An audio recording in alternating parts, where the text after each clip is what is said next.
Good day, fellow deal makers. Welcome to the Deal Scout. On this show, this is one of my favorite shows. I built 10 and all this stuff, but like I love the show because I get to talk with deal makers and share their journey. Some of the, sometimes deals go well and people cash out and they have big exits, and then sometimes deals go south. And on today's show, Brian's going to talk to us about sometimes when deals go south, it might not be that bad, and you can count your blessings in it. So, Brian, welcome to the show, man. Hi, honored to be here, Josh. Real quick before we get going, I have a little pop-up on my screen, so I don't know if you have that as well. Yeah, what's it say? It just says, oh, it's gone. It's Okay. rock and roll. See a little speed bump. There's always a speed bump in life, and now we're ready to go. It said, Brian, you are a fantastic guest, I and we're didn't want to excited to hear say your that's what it story. said, but yeah, I mean, it was so many accolades. I didn't want to read them. Yeah. Well, if I had an applause button, we'd hit that up. So, Brian, why don't you tell us, first of all, where are you? Like, what part of the world do you Yeah, reside? so when in the States, typically operate out of New Jersey, New York area, as well as Nashville and San Diego. And I'm in the process of moving all my holdings into the jurisdiction of Florida, based out of Miami. And with all my holdings and companies, we proudly operate in over 25 cities around the world. And that continues to grow as we acquire, start, or merge with new companies or projects. Cool. To the great country of Florida, welcome. We welcome you. Bring all your business here. Yeah, Florida, Super exciting. Texas, and Arizona, they beat to their own drums, and they do it Yeah. well. They do it well. Awesome. Awesome. All right. So, first of all, like, why Florida? Because I'd love to hear this, and then I'd love to go back in time, how Mhm. you got started. Yeah, so I've been my professional career. I've been on this journey since the mid to late '90s, just turning for 41. So I've experienced a lot over this career, and I've seen the movement in San Francisco. I've seen the movement in LA. Obviously, I've seen the movement in New York.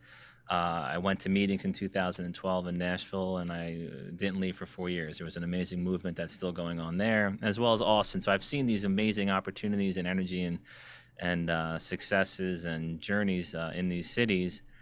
Nothing have I seen is what's happening in Miami right now. You're seeing industries across so many different sectors. Obviously, NFTs and crypto are a big portion of that, but you're seeing large investment banks moving there. You're seeing huge tech companies move there.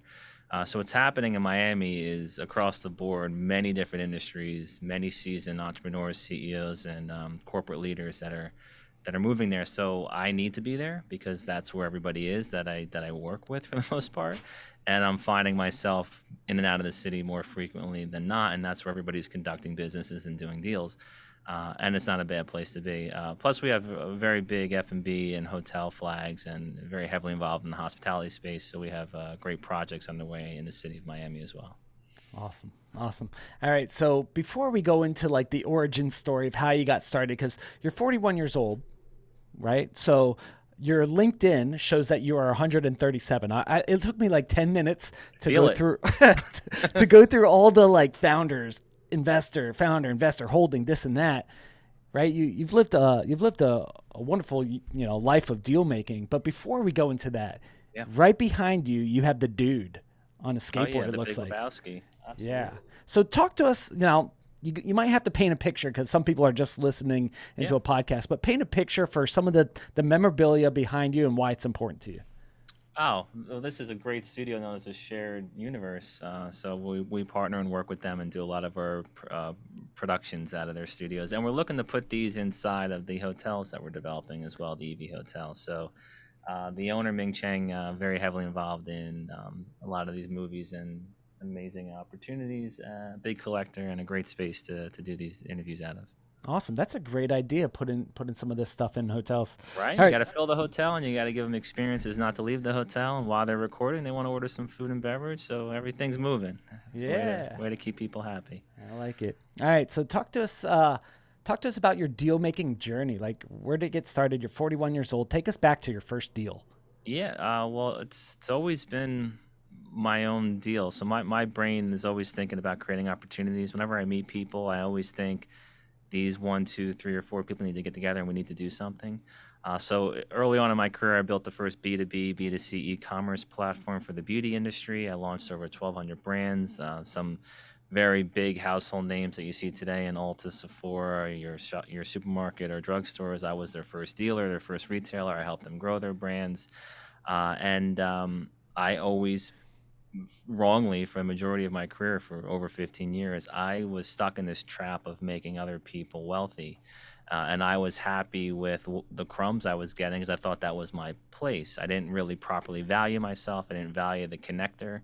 The connector is crucial in every component of a deal coming together. The connector can either make it happen or they can kill it. So everything resides on the comfort of the connector, the confidence, and knowing when to speak, and more importantly knowing when to shut up. So if you bring people together to do a deal, now what I do is I control the deal. I make sure people don't run off with it. I make sure they don't have business amnesia, which I've coined many years ago. Brian who, yeah, okay, damn well who I am because I'm the one that made you very wealthy and created that opportunity for you. So what I had to do was stop being invited into other people's worlds and create this world that I built now that has over 85 different holdings, over 150 joint ventures around the world, and like I said, operating over 25 different industries. Now I invite people into my world. I control the deal flow. I control all aspects of the deal, and I'm the one that says we're going to move forward or we're not. I turn down more deals than I take just because I want to work with good people, and money's a byproduct of good people doing good work together. So it took me a long time to figure it out. I am I'll use the word soft. My heart is, I think everybody's good. I had to change my DNA to realize whether they're good or not is irrelevant. I'm not their judge. What is relevant is my time, my resources, and my energy, my integrity, and then also my relationship. So if I'm going to bring people together and create a deal, I need to make sure that it goes the way that I expected it to go. And if it does go sideways, more times than not, it was a good thing. Let it naturally fall apart because maybe it wasn't the right thing. And also, what I've learned in my career, it's not just connecting the right people. That's fun and exciting to do, but it's connecting the right people at the right time. You need to know what's going on in their companies, in their worlds. Are they ready for this? Do they have the resources, the time, and are they excited about it?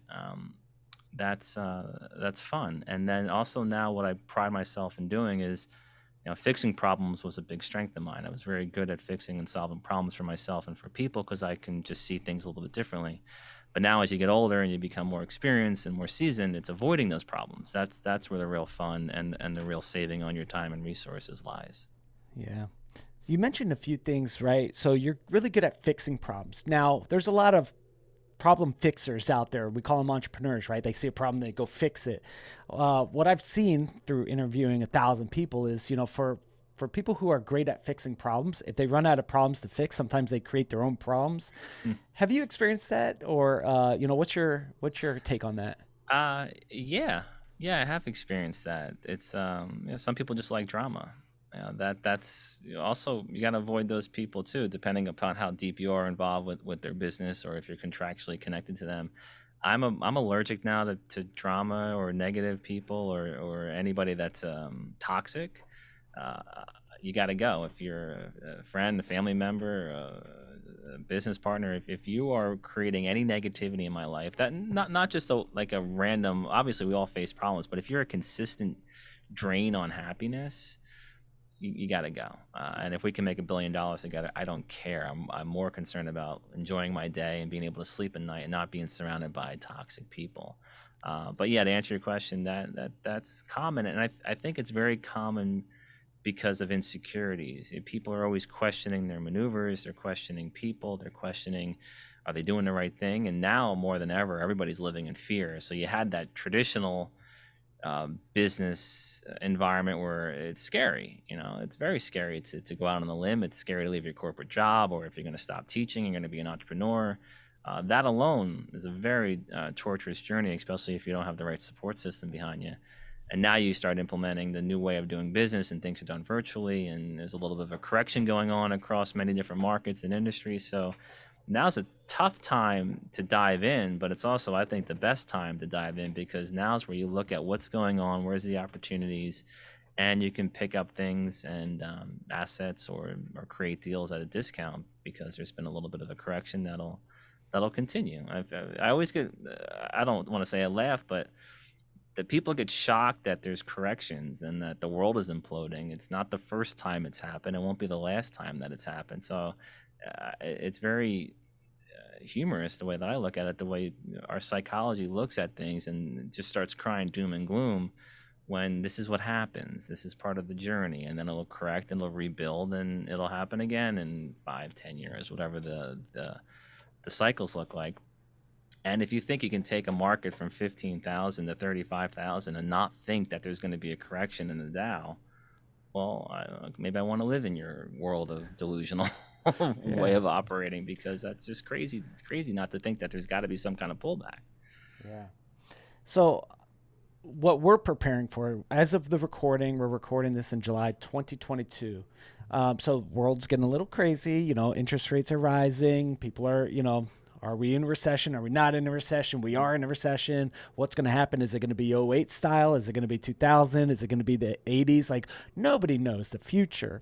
But I'll tell you, here's how we're preparing, and I'd love to hear your thoughts. So we are working with tons of different buyers, and we're starting to get ready to acquire things on value, There you right? go. We're Love the looking, move already without even going any further. Love the move. yeah. So commercial real estate, we're gearing up, and then on business acquisitions, we're gearing up. Mhm. However, with that said, that is something that I'm having to like every day, like prepare my mind and get my mind ready, get my heart ready, because I do battle with fear. I'm afraid. Like, I've got young kids, 9, 5, and 2. Like, I want them to have a great life. I don't want them to go through struggle. So on one side, I'm fearful. On the other side, I'm super optimistic, and my buyers are like, hell yeah.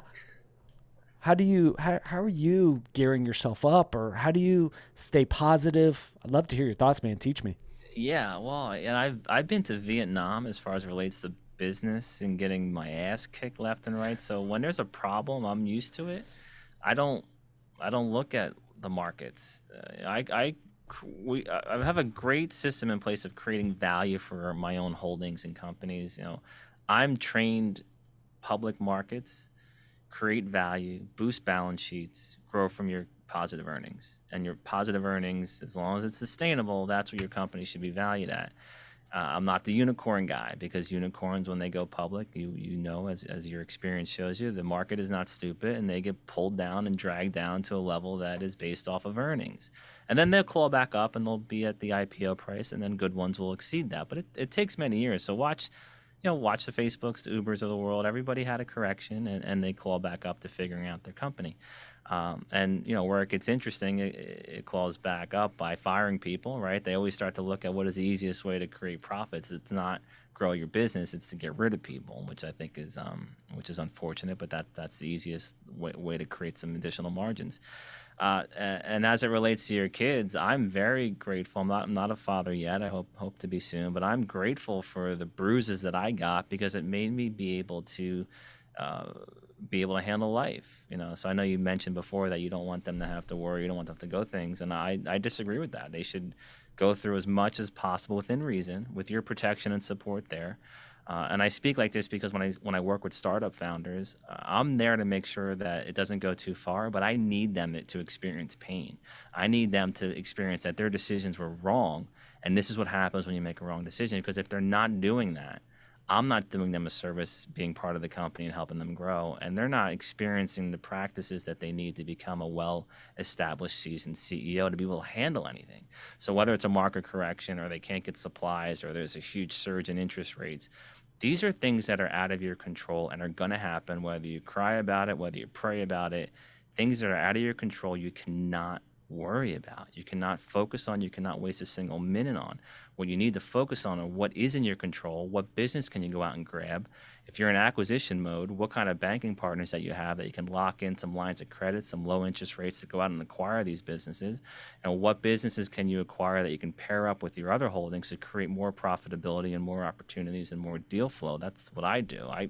I'm a glorified matchmaker with my own holdings. I just like making peanut butter and jelly by connecting A and B and creating something that wasn't of value before, but now has it boosted both companies' balance sheets and created a new market, created a new piece of IP, product, technology, or service, and we're servicing a market with combined resources with more higher profitable margins.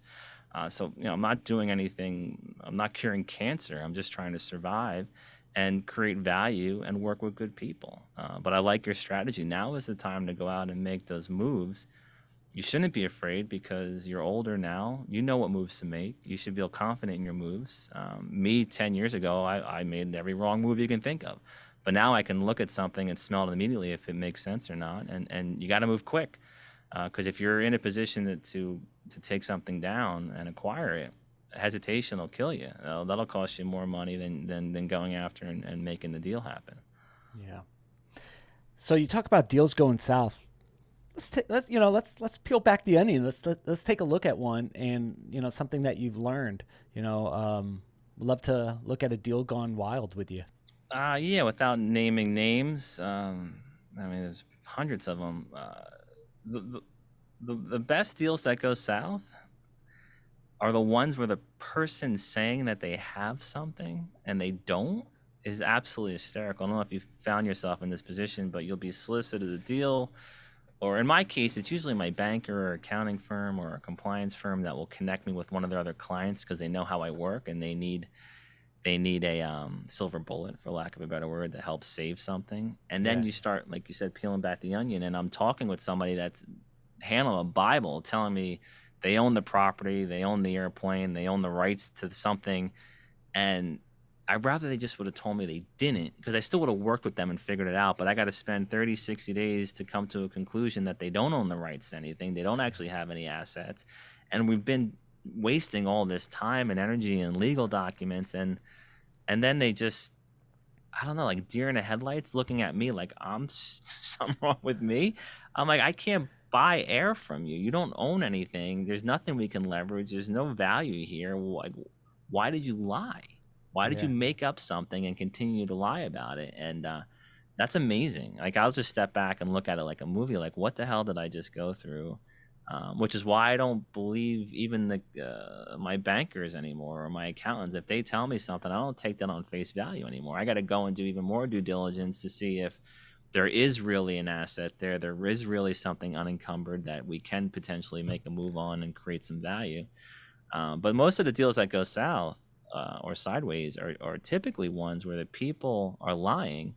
They don't have what they say they have.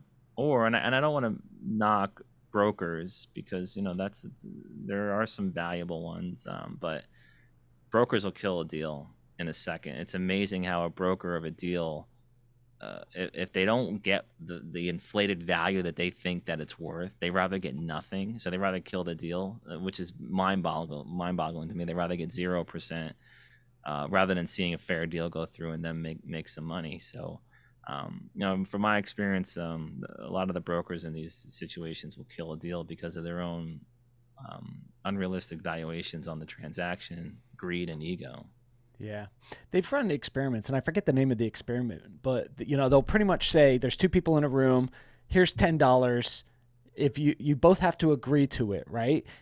Before you can cut it up, right? So it makes sense. If you're going in a room with nothing, now you have any bit, you should say yes. Yeah. But if you get to see what the other person's making in comparison with you, people will kill a deal if the other person's making more. Greed will kill a deal.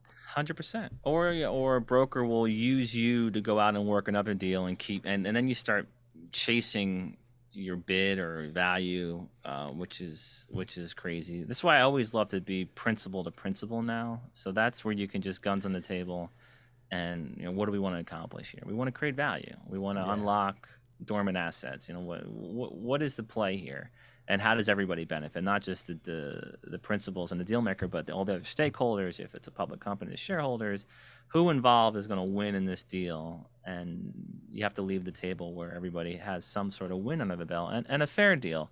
I don't like I mean, I love Carl Icahn. He's one of my favorite people to like watch and see what he's done. I don't.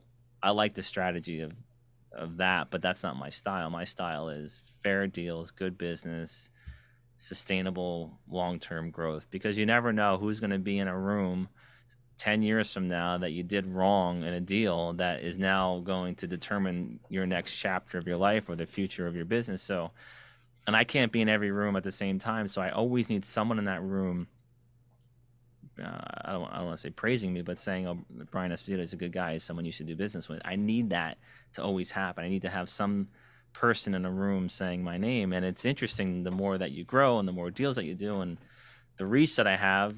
A few days ago, somebody called me. He's like, I can't believe I was at a private party in London where we're going to do a deal with this company. Then the person telling me, then he said, I started to think maybe we shouldn't do the deal. And then my name came up, and they both, again, put their guns on the table and said, oh, you work with Brian? Yeah, you work with Brian? Yeah. And they did the deal.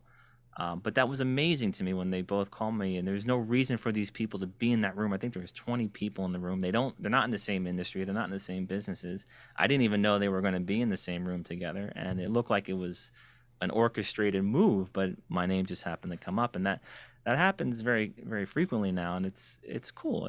I love it. And it works in my favor because I always do what I say I'm going to do. Sometimes it takes me longer to get there. And if something happens, I always try to make it right. If that takes a while, then it takes a while. But I think at the end of the day, my integrity is really that I have. And I want that to be as strong as it possibly can. And if I leave this earth tomorrow, I want to at least have some sort of positive mark on a deal, a situation, or the work that I've been trying to do. We don't want this to happen, right? If This I do isn't leave, predict. If you did leave and looking back, what are you most proud of? Out of all the things you've ah, done or accomplished or become, what's one thing that you're like, damn proud of that? uh, it's not going to sound corny, but it'll be this moment, and I'll tell you why. Like, everything that I've done has led me to now be on a great interview with you, and that's what I'm proud of. I'm proud of people wanting to speak with me, people wanting to hear about my experiences, and hopefully one person somewhere in the world heard one of these discussions and learned something, and maybe I was a little boost that they needed to get through the day, or something clicked in their mind to go after something that they wanted to go after. That's what I'm most proud of. Not the money or the deals or the people that I work with. I've always worked with celebrity types throughout my entire career. People would want to take pictures with them and share it everywhere. That's not my style. I like to just create value. And over the last few years, I really find it rewarding and therapeutic for me to go through my hell, which was a lot of hell, to get where I am today, and then use that to share it on platforms like this, to use that to work with startups, even at the Fortune 500 companies that I get to work with. Yeah. My experiences put a little light on whatever those companies are trying to do and make them successful. That's what I'm proud of. I'm proud that I'm able to help people go after their dreams and succeed with me being a spoke in their wheel to be able to accomplish that. Yeah, dude. Super cool. You're proud of the hell you went through to become the man you are today. That people, even in London, are having conversations and going, "Oh, if his name's on it, I'm in." Right, and that's cool. The a good name It is sounds obnoxious. I hate saying that, but that was a real story, and that yeah, I just think that's cool. But it well, sounds a little obnoxious, right? who cares, right? But well, a good name is far more valuable than rubies. A good name, like we might do things and we might accumulate wealth. That wealth could disappear tomorrow. Oh yeah, I Inflation know it goes up, or firsthand. Yeah. right? But a good name will push through. Um, you just said, yeah, I know it firsthand. Talk about a time where maybe you accumulated a lot and then you lost a lot. What went on between your ears? Oh, 2016, um, February 12th, 2016, a drunk driver hit me head on. I was stupidly going back to the office at 4 in the afternoon just because I'm a worker. I'm in Nashville, and this lunatic just hits me. So two things on that point. I shouldn't have walked away from that. And secondly, I'm so glad she hit me because I'm still here. She could have killed somebody. She could have ruined a family. So I would take the hit over and over again. And the second thing that happened was my entire model and world was completely wrong. At the time, I had 30 or so holdings. I was building this, my mind, this controlled chaos, but I knew what I wanted to accomplish. Completely surrounded by the wrong people. That's from legal, accounting, banking, certain senior executives. Like, once I was ripped from the equation and couldn't do my usual performance, there was nobody there, and that's my fault. I learned not to blame anybody too. I put these people here, and I take 100% of the blame on that. But once I was ripped from it, I was a deal maker. I was the one putting my name on the line. I was the one getting the lines of credit. I was the one maneuvering assets to leverage to continue to grow and build what I was building. And then what I had to quickly figure out was not be bitter or angry, because that could have easily have happened. I was very torn of hating the world and hating people that I co-signed for loans so they can get homes, so they can get cars. I help certain employees, progress in life and give them bonuses when they probably shouldn't have, because I like to do that. I like to help people and take care of people. And I was last to eat. Anybody listening, stop being last to eat. I made up this Jesus Christ model where I wanted to take care of everybody else, and then if there's any crumbs, I would scoop around and pick up some crumbs. During that time, if I wasn't last to eat for 15, 16 or so years, I would have had an arsenal of resources that would have weathered the storm of me getting in that accident and keeping things going. But I'm very glad that that didn't happen, because again, it was the wrong model. I needed to rip the band-aid off of what I was building and completely rebuild and restructure from a different value proposition. And me being the center of that value, I am the one that creates the value. It's my brain, it's my strategy, it's my relationships, it's my risk taking, and my work ethic. So I'm going to value myself first and foremost, and properly now understand what is the price of me. Prior to this, I knew how to price technology, knew how to price products and services and solutions. It's very easy. X plus Y minus Z. Here's your cost. Go to the market and have a multiplier. I had to figure out what was my worth. And then I had to start to rebuild who's now in my inner circle.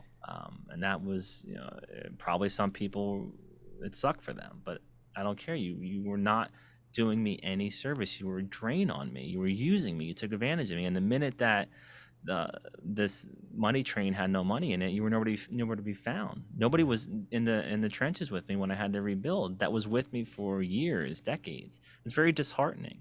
That can make somebody very angry, very bitter, very upset. And then I just knew, if I'm going to go through life like that, there was no way in hell I'm going to be able to rebuild this. I did it once, I can do it again, but there's no way I could do it if I hated the world.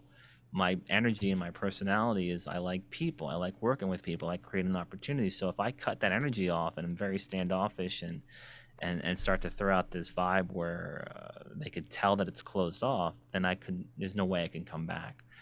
So you have to play this mental game with yourself to like compartmentalize the hurt, the pain, the sorrow, the disappointment, and keep fighting and keep pushing forward. And that's what I was able to do. It took many years to be where I am right now after that accident. But again, very grateful she hit me, and I've rebuilt. I think I've rebuilt stronger and better than before. And there may be a gotcha in the future where everything collapses again, but it's okay. I know I can do it again. I know I can rebuild. But right now, it's a really beautiful symphony of companies, shared resources, opportunities, and the right people that know what we're trying to accomplish and are working their asses off to make sure that we always create value and do good work. Super cool. All right. You get hit by a drunk driver, 2016. There's this on one shoulder, the good guy, right? The angel. The other shoulder's the devil. And you have a choice to make. Mm-hmm. Bitter, angry. You could build a lot of shit out of pure piss and vinegar and rage, right? You could be like, I I'll agree. show you all. And you could build, and we've seen a lot of people build it and destroy partnerships but you're like, no, I'm thankful for this, which is crazy. I'm thankful that I got nailed. I'm thankful, but I'm going to build something different, better. Yeah. And I still need people. I might need to change some people around. How did you go yes to this voice over here and choose that? Because that's a harder path versus let's just blow some shit up, right? Yeah. I don't know. I know I'm an old soul just inherently. There's things that I know that I shouldn't know. There's my styles of doing work and relationship culturing is different than most. So there's just something about me that's very old school. And I think there's enough history in our lifetime that's documented that we all know what we should do and what we shouldn't do. It's pretty easy. So I'm sorry if you're listening to this and you think it's not. Life is pretty easy. You just have to block out the noise and go after what makes you happy. And if it's things, which maybe unfortunately for my sake, I'm not money oriented, and I think if I was, I would have avoided a lot of problems. I don't care about things. I don't want things. And that's a little lonely and weird too, because I don't aspire to like go out and get a nice watch or a boat or a car. I don't care. I just want to keep building. I want to keep creating. I want to keep seeing people be able to survive and thrive. But I just knew, maybe from movies, I don't know. I just knew if I was bitter and angry and was successful monetarily, then I'm not successful. Hmm. That's a lonely, angry world. Look at Ebenezer Scrooge. So I mean, maybe there's just filmography and books and stories that we've heard. We know what we should try to aspire to be. Um, I don't care what kind of cool technology comes out. There's certain human needs that we all want. We want to be loved. We want to feel affection. We want to be acknowledged. If you can just fill those simple needs and block out all the bullshit, you can have a great life. And if don't go on Facebook and Instagram and start comparing your life with other people because of what they're showing off. That's an empty life. If you're chasing things, you will chase things forever, and you need to cut that out. You need to be happy with what you have today. Always aspire to want things. I think we should all aspire to be able to have freedom and choices to accumulate things that you feel a reward for your hard work, but not because you're entitled to it or because you want to compete with somebody else, or you'll be chasing your tail forever. And if I woke up every morning comparing myself to Bill Gates, Jeff Bezos, Elon Musk, I'd be miserable as hell, and I'd never be happy, and I would never feel accomplished. And I think I should feel very accomplished for what I was able to pull off. And if I were to leave tomorrow, I'd I'd I'd be, holy shit, I did a hell of a lot more than I thought I would have done, and great, I'm happy. See you later. Peace. I'm out. Right. Mic drop. Um, it's super interesting. I interviewed a Navy SEAL. Right. Like this guy, badass of badasses. Right. And he talked about in an interview, and he was just saying, at the end of the day, this is a Navy SEAL, right? I just wanted to be loved Hmm. and appreciated. I Yeah. wanted to be special. And I'm I not look. a Navy SEAL. I think I said the same two things before. So what I'm trying to do is compare you to a Navy SEAL. You have the same mindset as a SEAL. Look at Right? you, badass. You're a Thanks. warrior. Without getting up at 4 in the morning and training like an animal. Yeah. Well, and obviously Navy SEALs, I can't compare myself to them or anybody that's seen action, but my world and my business experiences tore my heart out, blew my brains out, tore my limbs off. Like I emotionally can connect with that experience because it's been awful at times, and I put myself there. I put myself in those situations. It's not other people's fault for the actions that they did or the outcomes. It's my fault for allowing myself to be in that situation, and for not having the strength to remove myself from that situation. That's a really strong person, is when you can just say, okay, this is gonna stop. You're no good. Or you're not that you're no good and that you're good. This is not working for me. Yeah, I'm for that reason, like the sharks will say, I am out. I'm out. That's when you know you've come into your own, and you have a voice. It's great to have a voice. In many boardrooms or deal rooms that I'm in, I'm the guy that sits back quietly, analyzes everybody, and understands it's everybody's mo. But now that I'm older and you can reference me a little bit, I actually have a voice. I have the same mentality I had when I was 18. I have the same thought process, the same outcomes that I want to happen, but nobody would hear me. That would be a waste of my time, because you're a kid, you're young, you don't know anything. I don't agree with that. I see young kids that I'm like, that's a badass. That's going to be one amazing CEO, and I hope I get to work with that guy or girl.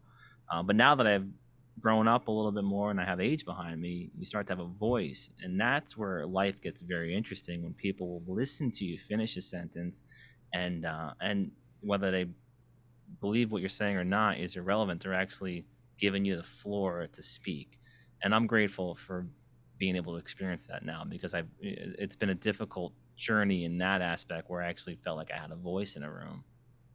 That's cool. Superpower in business, and what's your kryptonite? Oh, that's a damn good question. What is my kryptonite? My kryptonite is wanting to help everybody. So I've had to learn to say no to people, and for those people, I'm sorry. I'll point them to somebody else. I'll always try to help, but there's 7 billion people. I get messages every day with people wanting me to help them, and if I dilute myself too thin, everything falls apart. So I do think my kryptonite is wanting to help as many people as possible, and that's not realistic. Superpower. Being a connector, Yeah. 100% being. We could speak about something later today, and I'll think of somebody that I met 20 years ago in an airport, and these two people need to connect. Like that's just the way that my mind works, and Yeah. yeah, Yeah. That's my connecting, right? Like that's how God wired me. Like yeah, I'm not really great at anything, but when you're talking to me, I'll be like, oh, here's 7 people who needs to meet, and this is what they could do. In my brain, I see it. yeah, me too. But now I control the whole thing. I've got to learn that from you Yeah. because, we connect and we take small slivers of 1,000 pies, but Mm-mm. we're getting in a position where we need to be in more control. So I'd love to, Be honored to share those tactics with you, and it's the right way. The yeah, connector should be the most valuable piece of the deal. share 3 things that connectors, because I know the people who wrote the books. I know people who run in these large masterminds and these communities and such like that. Connectors are powerful. Yeah. Give us three golden nuggets that it's just like, if you're a connector, you must do these 3 things. Okay. Well, first thing you need to do is watch the chicken wing scene from Tommy Boy, because he goes through when he rips up the piece of bread of how he killed the deal. That is so crucial, and I'll send that to people that are smothering the opportunity that they're creating. You gotta trust the process, but I'll go back to controlling the situation.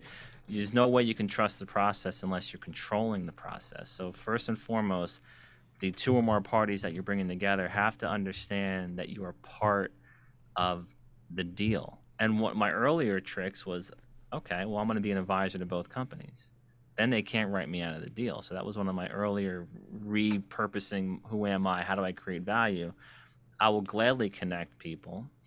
And if I'm an advisor or an equity holder on both sides, I don't have to worry about the Getting outcome, cut because out. it'll raise the boat. The rising tide raises all boats. So that allowed me to be a peace of mind connecting people. Secondly, a second tip for a connector is, like I said before, know the right time. So you know the right people. So you got to take your emotion out, and you're excited and you're jumping around like, oh, there's an opportunity here. Take a moment, speak with both sides, or both or more sides. Find out where they're at. Are they looking for new opportunities? Do they have the resources to go after something? Do they have a team in place that can manage something? So do a little bit of homework and find out if these people are ready for the connection. And the third piece is know when the hell to shut the hell up. Okay? You're bringing people together for them to make magic. Your magic is bringing them together. You're the bowl for the ingredients. So you're the bowl, and the bowl was great in the beginning and one on the table, and now start putting the ingredients in and let them start to create something magical, and step in when and if needed. But I will say, if anybody BCCs you on a response, they should be dead to you, because you can actually see them physically taking your email address and your name out, and they're physically moving it, and they're coming up with some bullshit line. Brian, to save your inbox like it's oxygen, to save your inbox from additional threads of what you created, we're going to take you out of this so you don't get bombarded with the deal that we're going to make thanks to you. So the minute somebody BCCs you, drive to their house, pull them out in the driveway, and beat the shit out of them, because that is the rudest, meanest, cruelest thing anybody can ever do to you. And you physically see them removing you from the deal, and never work with them again. That's my third piece of advice. This is not legal advice, so do not beat the shit out of them. But all right, Oh, so I mean, it was when we were kids growing up. When there was a problem, you took it to the streets and you figured it out. And then those people became great friends because you built a mutual respect for each other. And that's missing in business. There's it that is. ideal of integrity and mutual respect, and the time that someone goes to bring people together, Yeah. and then the visual time that somebody does to remove you from that it's very hurtful, and it's wrong, and people need to know that that's wrong. It's not a nice move, and I'm speaking from experience. That is not a nice thing to do to somebody that brought you an opportunity that people believe will create value. Yeah. So this is so cool because here's the connector, and I don't know if you've experienced this. The connector goes, I'll make all these connections because I could see I see almost like a baseball card, their stats, strength and strength. If they go together, great team. Like I'm a team builder, right? So I've done this before for a tech company. And this was at a time where I cashed out my government pension to build a tech company. I'm going bankrupt, right? I'm losing all my money. I'm on food stamps. And I connected this tech company, this founding team, and they became a multi-million-dollar business. I got a gift basket with some fruit and some cheese. I was like, oh, great. Thank you, guys. Value reciprocity or whatever the word is. But Yeah. there was this thing in my head is if I create enough value for other people, karma will come back and lifts me up and be like, go, Josh, you did it. Here's a chunk of our business. Doesn't happen. When did you learn that is bullshit? Right? Like that doesn't happen. I didn't learn it soon enough. I went on that hamster wheel for 15 or so years. Yeah. I'm a big believer in karma. However, it doesn't come back in the forms that you're giving it. It comes back in good health. Obviously, it came back for you with hopefully young, healthy kids. And great looks. And great looks. Thank you. You're killing it, so you're fine. But it doesn't come back financially. But here's the cool part of the story that you told me. You knew what to do. You knew that you were going to create value. That's your stat. That's your stat that you created the $1 million deal between two people. Their negative stat was how they treated you, and they have to deal with that. That's on them. The fact that they sent you a gift basket is probably, I'm a little upset that I didn't even get that. I'll share mine with you. I didn't eat it. I'm sure you didn't. I would have thrown it out and stepped on it like an old Italian emotional stupid person. So I get it. But you should feel self-worth that you did that. That's your stat. And I like that reference a lot. Yeah. And that's where you go to say, okay, I know what to do. Now, how do I do it and protect myself? That's the evolution of the connector. That's the evolution of the deal maker. How do I do the deals? How do I create value and opportunities and make sure that I'm protected? And that's just part of growing. That's part of experiences. And if that was given to me early on, I don't think I'd like the person that I am today. I'm glad I had to learn that. I'm glad I had to get smacked around a little bit and deal with awful people, because I know what to look out for, and I appreciate the art of that deal, and I appreciate the effort and the time and the strategy that goes behind that, and knowing when and who to do that with. Another really important thing people need to think about is, you always say it's who you know, it's who you know. Oh, it's who we know. We got the job. It's who he's know. Yeah, that's fine, but it's really so much more important on who not to know. And I think that is worth its weight in gold, is who not to know. And I'm so glad I have a giant list of people of who not to know. And those people, oddly enough, everybody that's ever done me wrong, or I know I said before, it's my fault. So I'm not saying they did me wrong. I'm being consistent that it was my fault for being in that situation. However, because of those person's actions and how it affected me, I have met some lifelong friends and business partners because they also got screwed. So we have this common bond where two people got screwed. We built a friendship. So everybody serves a purpose. Every situation serves a purpose. And you can Monday morning quarterback anything, whether you rationalize and justify it just so you get through the day, or it really does serve a purpose. And I can speak firsthand that it most certainly does. I love this. So there's the three who's: who to know, who not to know, and who knows you. Right? That's great. Yeah, it's the three who's. It's a Brian and Josh thing. The three who's. The three who's. All right, so little bit of a personal question. I grab your phone, I pick it up, and I go to your music. And over the past 10 years, there's a song that's been played the most. If I sorted it by 59 place. Sound, Gaslight Anthem. Great song. Sorry, you didn't finish your question, but that's what it is. I was going to say everything except that song. No, I don't even know. What is the song? Brian Fallon, Jersey boy. He has a band called Gaslight Anthem. It's a Bruce Springsteen-ish type of music. But the 59 Sound is one of my favorite songs of all time, and he's a phenomenal singer-songwriter, and I'm a big fan. How's it go? No, I'm just kidding. You don't have to sing it for us. I don't have the right acoustics in it. So that's a great song. You should listen to that. Right. And Kings of Leon, Back Down South. I don't know why. I absolutely love that song. I'll play that over and over again on repeat. Is that your pump song? Like when you're heading to a deal, you're like throw on some Kings of Leon, KOLs, and you're like rocking out to them? A little bit. I'm a big fan. Yeah. Big fan. They've been with me on this journey. Yeah. Now, before we hit record, you mentioned D Martin. You're like, I'm kind of an old soul, Yeah. and how when you say I'm an old soul, what does that what's that mean to you? Yeah, great question. I just resonate with that type of time period. I just wish I was there. I like the movies, the music. I watch all the Dean Martin roasts all the time. So I'll revisit things like that to maybe if I'm in a down mood one day to kind of perk me up. Yeah. And I think I shouldn't say life was better because life is pretty damn good for all of us right now. Putting some things on the side, we're very blessed with the access we have to food and water and shelter, and there's a lot of us. It's not like this. It's not the Crusades anymore. I mean, there's times in our period where millions of people were being slaughtered, and just because CNN wasn't out there doesn't mean it didn't happen. So I think we're doing pretty damn well with 7+ billion people, which I feel like I'm the only person that ever says that.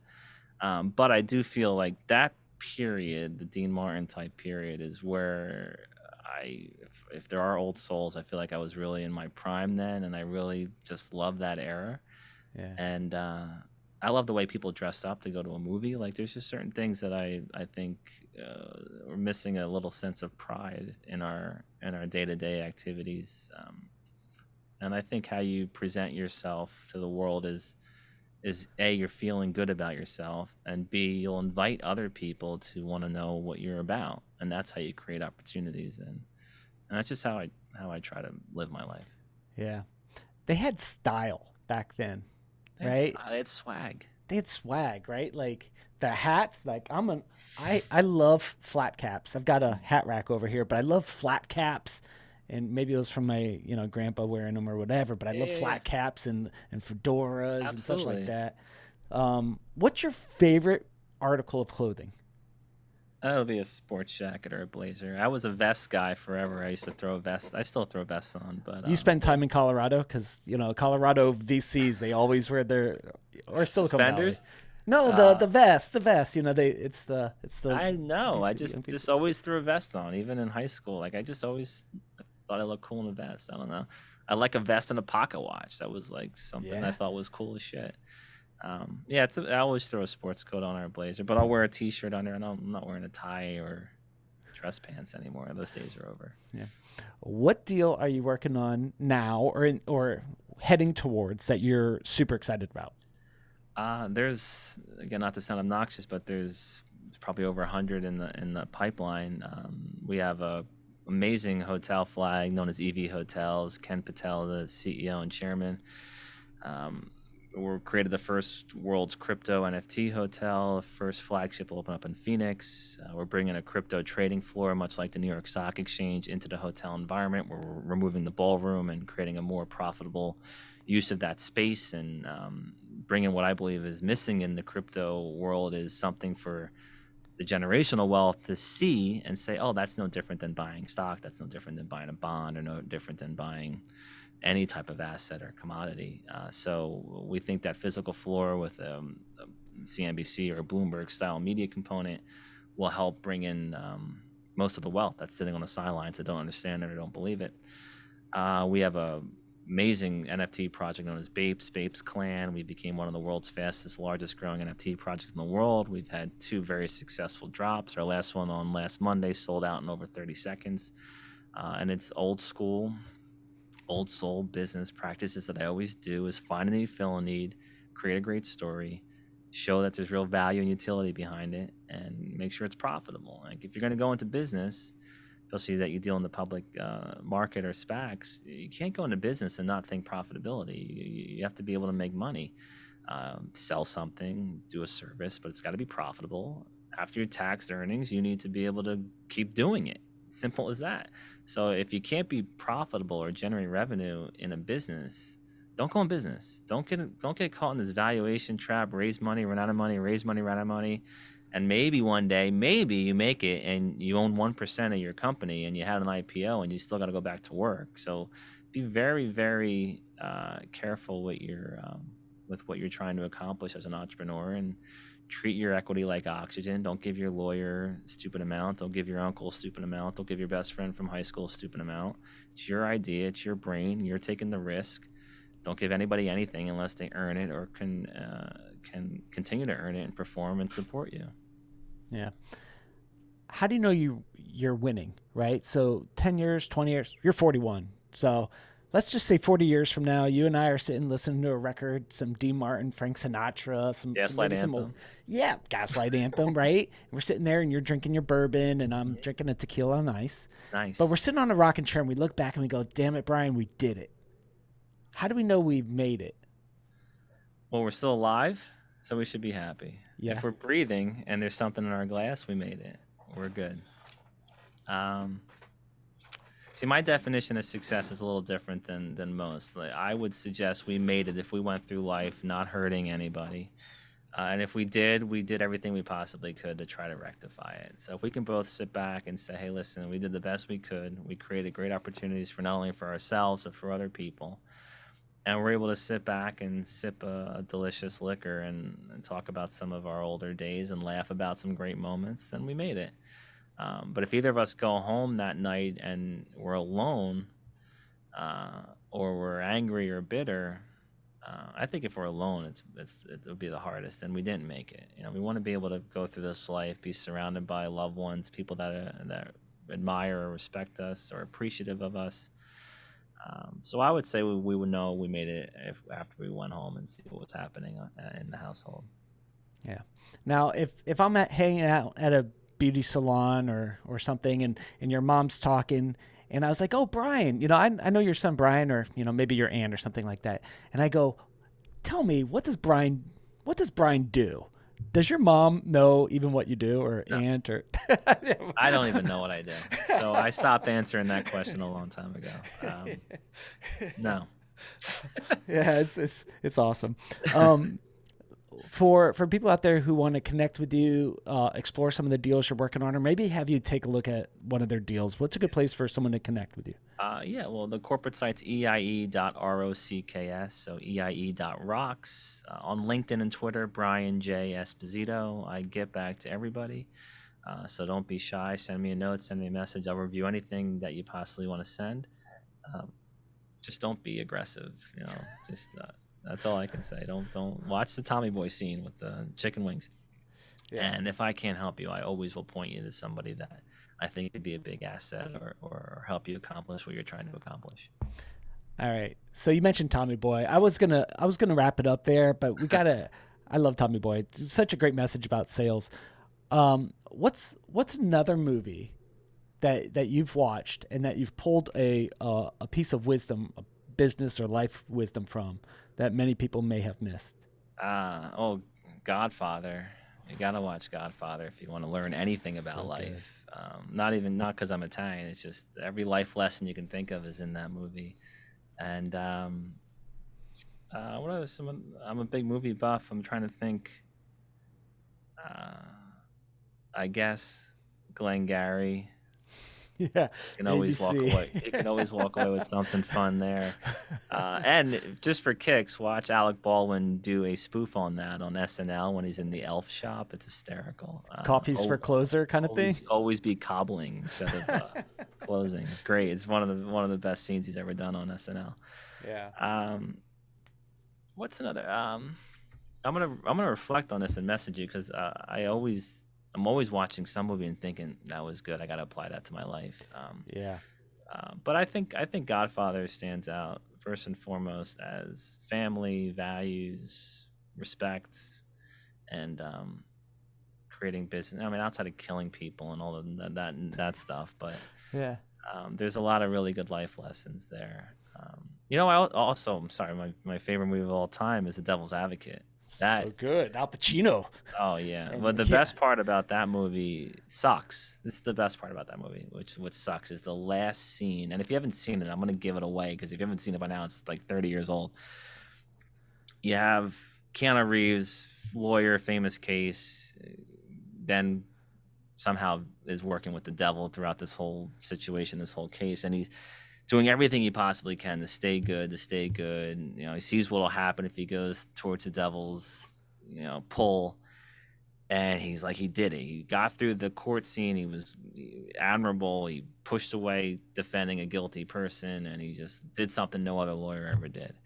So the last scene, when Al Pacino's walking down the stairs as a reporter saying, we got to get your story out there. You're an amazing lawyer. You're going to help people over the world, blah, blah, blah. You could see Keanu Reeves' ego get fueled and saying, okay, yeah, we got to get the story out there. And then the reporter turns into the devil and says, vanity, my favorite sin. So you can see, no matter how good you try to be, that devil will get you. So that's it's an interesting movie to watch and apply it to your life, your personal life, your professional life, and always try to do the right thing.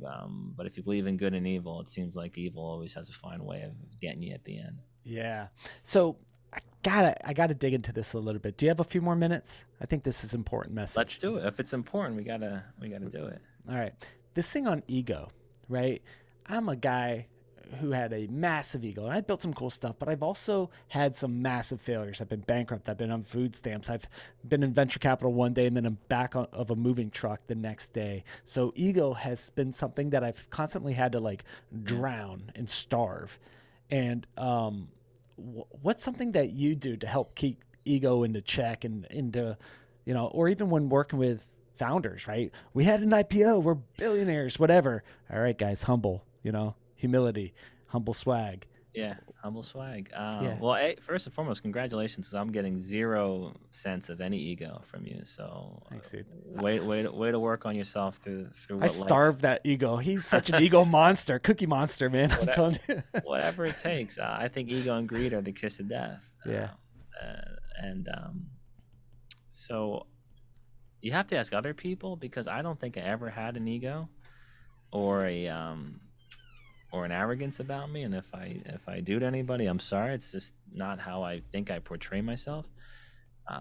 Again, because I don't care about things. Yeah. Egotistical people want things. They want power. They want control. I mentioned control in the deal, but that's just so I don't get hurt. They want to have the nicest car in the driveway. They want to have the biggest boat in the marina. So I don't. That shit's empty to me. I don't care about that.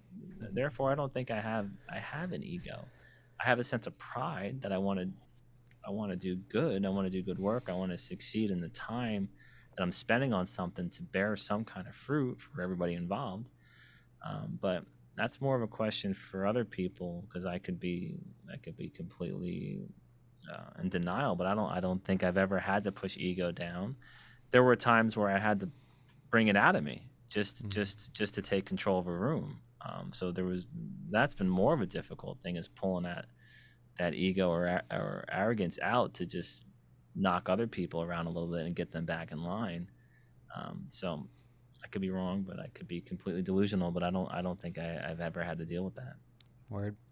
What's a question I should have asked you that I completely screwed up and did not ask you? I think you crushed it. I think you absolutely crushed it. And I appreciate the time. And no, I can't think of anything. You did one hell of an interviewer, for sure. Thanks, dude. Thanks. Yep. So, as always, fellow deal makers in the audience, reach out to our guests and say thanks for being on the show.